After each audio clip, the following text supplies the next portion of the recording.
नमो भगवते वासुदेवाय। जय श्री हरि। शास्त्रों में बताया गया है कि सत्यनारायण व्रत कथा का पाठ करने से व्यक्ति को 1000 यज्ञ करने के बराबर पुण्य फल की प्राप्ति होती है। सत्यनारायण भगवान की व्रत कथा में भगवान विष्णु के सत्य स्वरूप के बारे में बताया गया है। राधे राधे। ब्रजधाम चैनल में आप सबका स्वागत है। आज हम चैत्र मास की पूर्णिमा तिथि के उपलक्ष्य में भगवान श्री सत्यनारायण भगवान की व्रत कथा का पाठ करेंगे। सत्यनारायण भगवान की व्रत कथा का पाठ करने से घर में सुख समृद्धि का वास होता है और भगवान विष्णु की कृपा बनी रहती है। पूर्णिमा तिथि के व्रत में भगवान श्री सत्यनारायण की कथा का पाठ अवश्य करना चाहिए। तो आइए शुरू करते हैं भगवान श्री सत्यनारायण की व्रत कथा का पाठ। बोलिए श्री सत्यनारायण भगवान की जय। बोलिए बाके बिहारी लाल की जय। सत्यनारायण व्रत कथा का प्रथम अध्याय। एक समय की बात है, नैमिसारण तीर्थ में सौनकादि 88,000 ऋषियों ने श्री सूत जी से पूछा कि हे प्रभु, इस कलयुग में वेद विद्या रहित मनुष्यों को प्रभु भक्ति किस प्रकार मिल सकती है और उनका उद्धार कैसे होगा। हे मुनि श्रेष्ठ, कोई ऐसा तप बताइए जिससे थोड़े समय में ही पुण्य मिले और मनोवांछित फल भी मिल जाए। इस प्रकार की कथा सुनने की हम इच्छा रखते हैं। सर्वशास्त्रों के ज्ञाता सूत जी बोले कि हे वैष्णवों में पूज्य, आप सभी ने प्राणियों के हित की बात पूछी है, इसलिए मैं एक ऐसे श्रेष्ठ व्रत को आप लोगों को बताऊंगा जिसे नारद जी ने लक्ष्मी नारायण जी से पूछा था और लक्ष्मीपति ने मुनि श्रेष्ठ नारद जी से कहा था।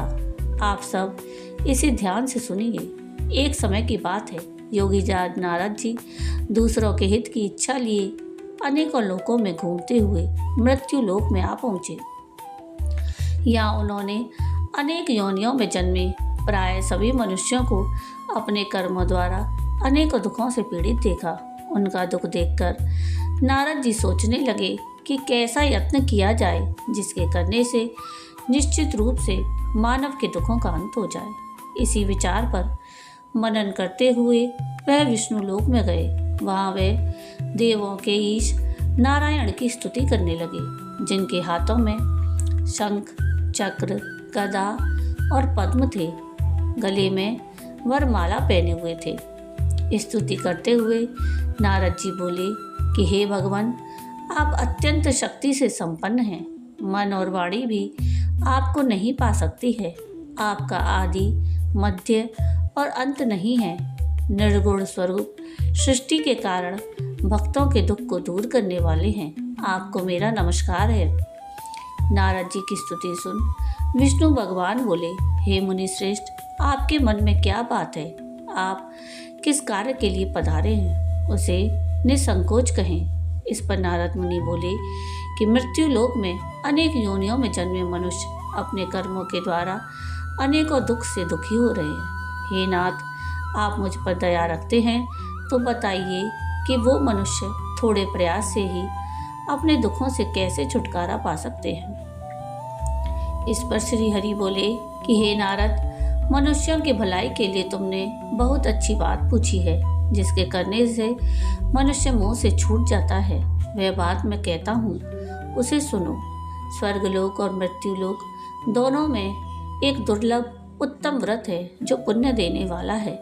आज प्रेमवश होकर मैं उसे तुमसे कहता हूँ। श्री सत्यनारायण भगवान का यह व्रत अच्छी तरह विधान पूर्वक करके मनुष्य तुरंत ही यहाँ सुख भोग कर मरने पर मोक्ष को प्राप्त करता है।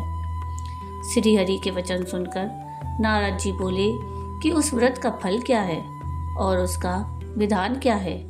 यह व्रत किसने किया था? इस व्रत को किस दिन करना चाहिए? सभी कुछ विस्तार से बताएं। नारद की बात सुनकर श्री हरि बोले, दुख और शोक को दूर करने वाला, यह सभी स्थानों पर विजय दिलाने वाला है। मानव को भक्ति और श्रद्धा के साथ शाम को श्री सत्यनारायण जी की पूजा धर्मपरायण होकर सत्यनारायण भगवान का यह व्रत करने पर मनुष्य की सारी इच्छाएं निश्चित रूप से पूरी होती हैं। इस कलिकाल अर्थात कलयुग में मृत्यु लोक में मोक्ष का यही एक सरल उपाय बताया गया है। श्री सत्यनारायण भगवान की व्रत कथा का पहला अध्याय संपूर्ण हुआ। बोलिए श्री सत्यनारायण भगवान की जय। आइए अब सुनते हैं सत्यनारायण भगवान की व्रत कथा का दूसरा अध्याय। सूत जी बोले, हे ऋषियों, जिसने पहले समय में इस व्रत को किया था उनका इतिहास मैं कहता हूँ, ध्यान से सुनो। सुंदर काशीपुरी नगरी में एक अत्यंत निर्धन ब्राह्मण रहता था। भूख प्यास से परेशान वह धरती पर घूमता रहता था। ब्राह्मणों से प्रेम करने वाले भगवान ने एक दिन ब्राह्मण का वेश धारण कर उसके पास जाकर पूछा, हे विप्र, नित्य दुखी होकर तुम पृथ्वी पर क्यों घूमते हो? दीन ब्राह्मण बोला कि मैं निर्धन ब्राह्मण हूँ, भिक्षा के लिए धरती पर घूमता हूँ। हे भगवान, यदि आप इसका कोई उपाय जानते हैं तो बताइए। वृद्ध ब्राह्मण कहते हैं कि सत्यनारायण भगवान मनोवांछित फल देने वाले हैं, इसलिए तुम उनका पूजन करो। इसे करने से मनुष्य दुखों से मुक्त हो जाता है। वृद्ध ब्राह्मण बनकर आए सत्यनारायण भगवान उस निर्जल ब्राह्मण को व्रत का सारा विधान बताकर अंतर्ध्यान हो गए। ब्राह्मण मन ही मन सोचने लगा कि जिस व्रत को वृद्ध ब्राह्मण करने को कह गए हैं मैं उसे जरूर करूंगा। यह निश्चय करने के बाद उसे रात में नींद नहीं आई। वह सवेरे उठकर सत्यनारायण भगवान के व्रत का निश्चय कर भिक्षा के लिए चला गया। उस दिन निर्धन ब्राह्मण को भिक्षा में बहुत धन मिला, जिससे उसने बंधु बांधवों के साथ मिलकर श्री सत्यनारायण भगवान का व्रत संपन्न किया। सत्यनारायण भगवान का व्रत संपन्न करने के बाद वह निर्धन ब्राह्मण सभी दुखों से छूट गया और अनेक प्रकार की संपत्तियों से युक्त हो गया। उसी समय से यह ब्राह्मण हर माह इस व्रत को करने लगा। इस तरह से सत्यनारायण भगवान के व्रत को जो मनुष्य करेगा वह सभी प्रकार के पापों से छूटकर मोक्ष को प्राप्त होगा। जो मनुष्य इस व्रत को करेगा वह भी सभी दुखों से मुक्त हो जाएगा। सूत जी बोले कि इस तरह से नारद जी से नारायण जी का कहा हुआ श्री सत्यनारायण व्रत को मैंने तुमसे कहा। हे विप्रों, मैं अब और क्या कहूँ? ऋषि बोले कि हे मुनिवर, संसार में उस विप्र से सुनकर और किस किस ने इस व्रत को किया, हम सब इस बात को सुनना चाहते हैं। इसके लिए हमारे मन में श्रद्धा का भाव है। सूत जी बोले कि हे मुनियों, जिसने इस व्रत को किया है वह सब सुनो। एक समय वही विप्र धन और ऐश्वर्य के अनुसार अपने बंधु बांधवों के साथ इस व्रत को करने को तैयार हुआ। उसी समय एक लकड़ी बेचने वाला बूढ़ा आदमी आया और लकड़ियां बाहर रखकर अंदर ब्राह्मण के घर में गया।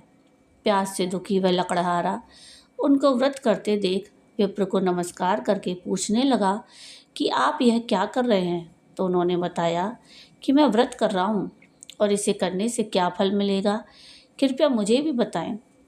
ब्राह्मण ने कहा कि सब मनोकामनाओं को पूरा करने वाला यह सत्यनारायण भगवान का व्रत है। इनकी कृपा से ही मेरे घर में धन धान्य आदि की वृद्धि हुई है। विप्र से सत्यनारायण व्रत के बारे में जानकर लकड़हारा बड़ा प्रसन्न हुआ। चरणामृत लेकर और प्रसाद खाने के बाद वह अपने घर गया। लकड़हारे ने अपने मन में संकल्प किया कि आज लकड़ी बेचने से जो धन मिलेगा उसी से श्री सत्यनारायण भगवान का उत्तम व्रत करूँगा। मन में इस विचार को ले बूढ़ा आदमी सिर पर लकड़ियाँ रख उस नगर में बेचने गया जहाँ धनी लोग ज़्यादा रहते थे। उस नगर में उसे अपनी लकड़ियों के दाम पहले से 4 गुना अधिक मिलते। बूढ़ा प्रसन्नता के साथ दाम लेकर केले, शक्कर, घी, दूध, दही और गेहूं का आटा ले और सत्यनारायण भगवान के व्रत की अन्य सामग्रियां लेकर अपने घर गया। वहां उसने अपने बंधु बांधवों को बुलाकर विधि विधान से सत्यनारायण भगवान का पूजन और व्रत किया। इस व्रत के प्रभाव से वह बूढ़ा लकड़हारा धन पुत्र आदि से युक्त होकर संसार के समस्त सुख भोग अंतकाल में वैकुंठ धाम चला गया। श्री सत्यनारायण व्रत कथा का दूसरा अध्याय संपूर्ण हुआ। बोलिए श्री सत्यनारायण भगवान की जय। सत्यनारायण भगवान की व्रत कथा का 3रा अध्याय। सूत जी बोले, हे श्रेष्ठ मुनियों, अब आगे की कथा कहता हूँ। पहले समय में उल्का मुख नाम का एक बुद्धिमानी राजा था। वह सत्यवक्ता और जितेंद्रिय था। प्रतिदिन देव स्थानों पर जाता और निर्धनों को धन देकर उनके कष्ट दूर करता था। उसकी पत्नी कमल के समान मुख वाली और सती साध्वी थी। भद्रशिला नदी के तट पर उन दोनों ने श्री सत्यनारायण व्रत का विधान किया। उसी समय साधु नाम का एक वैश्य आया। उसके पास व्यापार करने के लिए बहुत सा धन भी था। राजा को व्रत करते देखकर वह विनय के साथ पूछने लगा, हे राजन, भक्ति भाव से पूर्ण होकर आप यह क्या कर रहे हैं? मैं सुनने की इच्छा रखता हूँ, तो आप मुझे बताइए। राजा बोला, हे साधु, अपने बंधु बांधवों के साथ पुत्र आदि की प्राप्ति के लिए एक महाशक्तिमान श्री सत्यनारायण भगवान का व्रत और पूजन कर रहा हूँ। राजा के वचन सुन साधु आदर से बोला, हे राजन, मुझे इस व्रत का सारा विधान कहिए। आपके कथनानुसार मैं भी इस व्रत को करूँगा। मेरी भी संतान नहीं है और व्रत को करने से निश्चित रूप से मुझे संतान की प्राप्ति होगी। राजा से व्रत का सारा विधान सुन व्यापार से निवृत्त हो वह अपने घर गया। साधु वैश्य ने अपनी पत्नी को संतान देने वाले इस व्रत का वर्णन कह सुनाया और कहा कि जब मेरी संतान होगी तब मैं इस व्रत को करूँगा। साधु ने इस तरह के वचन अपनी पत्नी लीलावती से कहे। एक दिन लीलावती पति के साथ आनंदित हो सांसारिक धर्म में प्रवृत्त होकर सत्यनारायण भगवान की कृपा से गर्भवती हो गई। 10वें महीने में उसके गर्भ से एक सुंदर कन्या ने जन्म लिया। दिनों दिन वह कन्या ऐसे बढ़ने लगी जैसे कि शुक्ल पक्ष का चंद्रमा बढ़ता है। माता पिता ने अपनी कन्या का नाम कलावती रखा। एक दिन लीलावती ने मीठे शब्दों में अपने पति को याद दिलाया कि आपने सत्यनारायण भगवान के जिस व्रत को करने का संकल्प किया था उसे करने का समय आ गया है। आप इस व्रत को करिए। साधु बोला कि हे प्रिय, इस व्रत को मैं उसके विवाह पर करूँगा। इस प्रकार अपनी पत्नी को आश्वासन देकर वह नगर को चला गया। कलावती पिता के घर में रह वृद्धि को प्राप्त हो गई। साधु ने एक बार नगर में अपनी कन्या को सखियों के साथ देखा तो तुरंत ही दूत को बुलाया और कहा कि मेरी कन्या के योग्य वर देख कर आओ। साधु की बात सुनकर दूत कंचन नगर में पहुंचा और वहां देखभाल कर लड़की के सुयोग्य वणिक पुत्र को ले आया। सुयोग्य लड़के को देख साधु ने बंधु बांधवों को बुलाकर अपनी पुत्री का विवाह कर दिया। किंतु दुर्भाग्य की बात ये कि साधु ने अभी श्री सत्यनारायण भगवान का व्रत नहीं किया। इस पर श्री भगवान क्रोधित हो गए और श्राप दिया कि साधु को अत्यधिक दुख मिले। अपने कार्य में कुशल साधु बनिया जमाई को लेकर समुद्र के पास स्थित होकर रत्नसारपुर नगर में गया। वहां जाकर दामाद ससुर दोनों मिलकर चंद्रकेतु राजा के नगर में व्यापार करने लगे। एक दिन भगवान सत्यनारायण की माया से एक चोर राजा का धन चुराकर भाग रहा था। उसने राजा के सिपाहियों को अपना पीछा करते देख चुराया हुआ धन वहां रख दिया जहां साधु अपने जमाई के साथ ठहरा हुआ था। राजा के सिपाहियों ने साधु वैश्य के पास राजा का धन पड़ा देखा तो वह ससुर जमाई दोनों को बांधकर प्रसन्नता से राजा के पास ले गए और कहा कि उन दोनों चोरों को हम पकड़ लाए हैं, आप आगे की कार्रवाई की आज्ञा दें। राजा की आज्ञा से उन दोनों को कठिन कारावास में डाल दिया गया और उनका सारा धन भी उनसे छीन लिया गया। श्री सत्यनारायण भगवान के श्राप से साधु की पत्नी भी बड़ी दुखी हुई। घर में जो धन रखा था उसे चोर चुरा ले गए। शारीरिक और मानसिक पीड़ा और भूख प्यास से अति दुखी हो अन्न की चिंता में कलावती एक ब्राह्मण के घर गई। वहाँ उसने श्री सत्यनारायण भगवान का व्रत होते देखा, फिर कथा भी सुनी। वह प्रसाद ग्रहण कर रात को घर वापस आई। माता ने कलावती से पूछा कि हे पुत्री, इस वक्त तक तुम कहाँ थी? तेरे मन में क्या है? कलावती ने अपनी माता से कहा, हे माता, मैंने एक ब्राह्मण के घर में श्री सत्यनारायण भगवान का व्रत होते देखा। कन्या के वचन सुन लीलावती भगवान के पूजन की तैयारी करने लगी। लीलावती ने परिवार और बंधुओं से सत्यनारायण भगवान का पूजन किया और उनसे वर मांगा कि मेरे पति और जमाई शीघ्र घर आ जाए। साथ ही यह भी प्रार्थना की कि हम सबका अपराध क्षमा करें। श्री सत्यनारायण भगवान इस व्रत से संतुष्ट हो गए और राजा चंद्रकेतु को सपने में दर्शन देकर कहा कि हे राजन, तुम उन दोनों वैश्यों को छोड़ दो और तुमने उनका जो धन लिया है उसे वापस कर दो। अगर ऐसा नहीं किया तो मैं तुम्हारा सारा धन, राज्य और संतान सभी को नष्ट कर दूंगा। राजा को यह सब कहकर वे अंतर्ध्यान हो गए। प्रातःकाल सभा में राजा ने अपना सपना सुनाया, फिर बोले कि बड़े पुत्रों को कैद से मुक्त कर सभा में लेकर आओ। दोनों ने आते ही राजा को प्रणाम किया। राजा मीठी बाणी में बोला कि हे महानुभावों, भाग्यवश ऐसा कठिन दुख तुम्हें प्राप्त हुआ है, किंतु अब तुम्हें कोई भय नहीं है। ऐसा के राजा ने उन दोनों को नए वस्त्र आभूषण पहनाए और जितना धन उनका लिया था उससे दोगुना धन उनको वापस कर दिया। दोनों वैश्य अपने घर को चल दिए। श्री सत्यनारायण व्रत कथा का 3रा अध्याय संपूर्ण हुआ। बोलिए श्री सत्यनारायण भगवान की जय। सत्यनारायण भगवान की व्रत कथा का 4था अध्याय। सूत जी बोले, वैश्य ने मंगलाचार कर अपनी यात्रा आरंभ की और अपने नगर की ओर चल दिया। उनके थोड़ी दूर जाने पर एक दंडी वेशधारी श्री सत्यनारायण ने उनसे पूछा कि हे साधु, तेरी नाव में क्या है? अभिमानी बड़े हंसता हुआ बोला, हे दंडी, आप क्यों पूछते हो? क्या धन लेने की इच्छा है? मेरी नाव में तो लता पता भरी है। वैसे के ऐसे वचन सुन भगवान बोले, तथास्तु, तुम्हारा वचन सत्य हो। दंडी ऐसे वचन के वहाँ से दूर चले गए। कुछ दूर जाकर समुद्र के किनारे बैठ गए। दंडी के जाने के बाद साधु वैश्य ने नित्य क्रिया के पश्चात नाव को ऊंची उठते देखकर अचंभा माना और नाव में बेलपत्र आदि देखकर मूर्छित हो जमीन पर गिर पड़ा। मूर्छा खुलने पर वह अत्यंत शोक में डूब गया।